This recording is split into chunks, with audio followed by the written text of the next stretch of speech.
என் இனிய நண்பர்களுக்கு டாக்டர் சர்வானந்தாவின் அன்பான வணக்கங்கள். நம்மளுடைய இந்த சம்மர் டேஸில் வரக்கூடிய இன்னொரு பிரச்சனை என்ன அப்படின்னா மம்ஸ்னால் என்ன? மம்ஸ்னால் தங்கத்துக்கு ஏங்குதல், பொண்ணுக்கு வீங்கி அப்படின்னு சொல்லுவோம் தமிழில். இந்த மம்ஸ் எங்கே வரும்னா கழுத்தினுடைய 2 பகுதியில் அல்லது ஒரு பகுதியில் வீக்கம் வரும். சரிங்களா?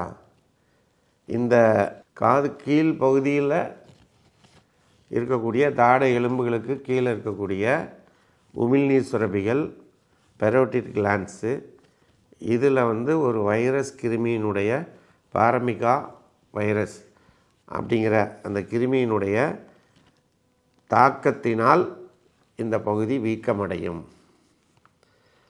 இது வீக்கமடைஞ்சு அப்படியே ஒரு பயங்கர என்ன இருக்கும், நல்ல வீக்கம் ஆச்சுன்னா பயங்கரமாக வலிக்கும்.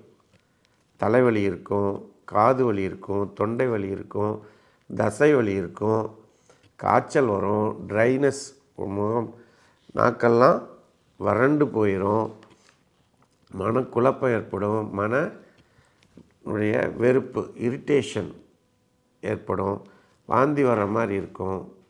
இப்படி பல பிரச்சனைகள் இருக்கும். பசி இருக்காது, சாப்பிடவும் முடியாது, உடம்பு சோர்ந்து போய்விடும். அதை விட இந்த பிரச்சனை எங்கே போய் தாக்கும் அப்படின்னா எதிர்காலத்தில் ஃப்யூச்சரில் விதைப்பை, அந்த டெஸ்டிஸை போய் தாக்கும். அந்த பகுதி வலி ஏற்படும், வீக்கம் ஏற்படும். இது அதிகபட்சமாக இது சரியான முறையில் சிகிச்சை அளிக்காமல் போனால் அந்த உயிரணுக்கள் உற்பத்தி ஆகிறதே தடைபட்டு போயிடும். அந்த அளவுக்கு இது ஒரு டேஞ்சரான நோய் அப்படிங்கிறத நாம் மறந்து விடக்கூடாது. எந்த வைரஸுமே ரொம்ப டேஞ்சர் தான். வைரஸ் ஒன்ஸ் உடம்பில் வந்துருச்சுன்னா அது உடம்பை விட்டு வெளியே போயிருச்சுங்கிறதுக்கு எந்த கேரண்டியுமே கிடையாது. இப்போ கொரோனா வைரஸ் வந்துச்சு, அது நம்ம விட்டு போயிடுச்சுங்களா? போகிறதும் இல்லை, வர்றதும் இல்லை. நல்லா புரிஞ்சுக்குங்க. எல்லா கிருமிகளும் எல்லா இடங்களிலும் நீக்கமற நிறைந்து இருக்கிறது. எப்போ அதை போய் நாம் டச் பண்ணுறோமோ, அதை போய் எப்போ நாம் துன்புறுத்துகிறோமோ அப்போ அது வெடித்து சிதறும் பொழுது மிகப்பெரிய பாதிப்பை ஏற்படுத்துகிறது. இப்போ இந்த வெயில் காலத்தில் இந்த கிருமிகள் பாரமிகோ வைரஸ் என்ன பண்ணும், இந்த ஹீட்டுனால் அது வெடித்து சிதறது, இன்ஃபெக்ஷன் ஆகுது. அதுக்கு ஏற்ற மாதிரி நம்ம உணவுகளை, நம்முடைய பழக்க வழக்கங்களை அதிகபட்சமாக வச்சுக்கிறோம். இப்போ தான் ஆவேசம் முடிச்சு போய் பணம் சம்பாதிக்கிற மாதிரி என்ன பண்ணுவோம், வெயிலில் போய் வேலை பார்ப்போம், இல்லைங்களா?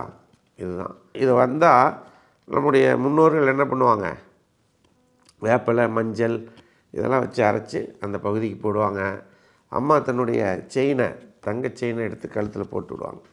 அப்போ என்னன்னா அந்த தங்கம் அந்த வைரஸுக்கு கிருமியை தீர்க்கக்கூடிய சக்தி படைத்ததாகவும் இருக்கிறது.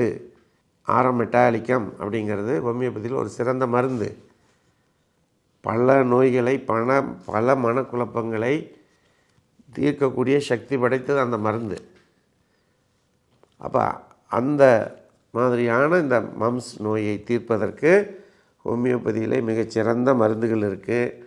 நீங்கள் என்ன பண்ணணும், இது மாதிரி உங்களுக்கு ஏற்படாமல் பார்த்துக்குங்க.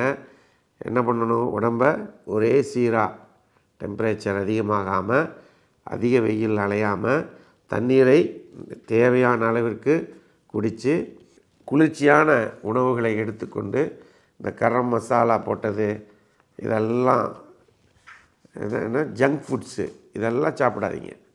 இதெல்லாம் தவிர்த்துட்டு ஈஸியாக ஜீரணம் ஆகக்கூடியது, தொடர்ந்து சிறுநீர் சரியாக வெளியே போகிற மாதிரி, மலம் உடம்பில் தங்காத மாதிரி பார்த்து கொண்டீர்களே ஆனால் உடல் ஆரோக்கியமாக இருப்பதாக அர்த்தம். ரொம்ப ஜில்லுன்னு ஃப்ரிட்ஜிலிருந்து எடுக்கிறதோ, ஐஸ் வாட்டரோ, ஐஸ் கட்டியோ அதெல்லாம் எதுவுமே டச் பண்ணிடாதீங்க. வெளியே ஜில்லுன்னு இருந்தால் உள்ளே போனால் அப்படியே ஆக்ஷன் மாறும், ஹீட்டாக மாறும். அதனால் என்ன பண்ணுங்கள், அதையெல்லாம் தவிர்த்து உடலை ஆரோக்கியமாக வைத்துக்கொள்ளுங்கள். உங்களுக்கு அது மாதிரி பிரச்சனை இருந்ததுன்னா நான் சொன்ன அந்த பாட்டி வைத்தியத்தெல்லாம் அம்மா வைத்தியத்தெல்லாம் கடைப்பிடிங்க. யோசிக்காமல் 9176380403க்கு ஃபோன் பண்ணி உங்களுக்கு உடைய பிரச்சனைகளை சொன்னீங்கன்னா இதற்கான மருந்தை உங்களுக்கு கூரியரில் அனுப்பிச்சி கொடுப்பாங்க. ஆகவே இந்த வாய்ப்பளித்த சர்வம் மற்றும் யோகம் யூடியூப் சேனலுக்கு நன்றி கூறி விடைபெறுகிறோம். நன்றி, வணக்கம்.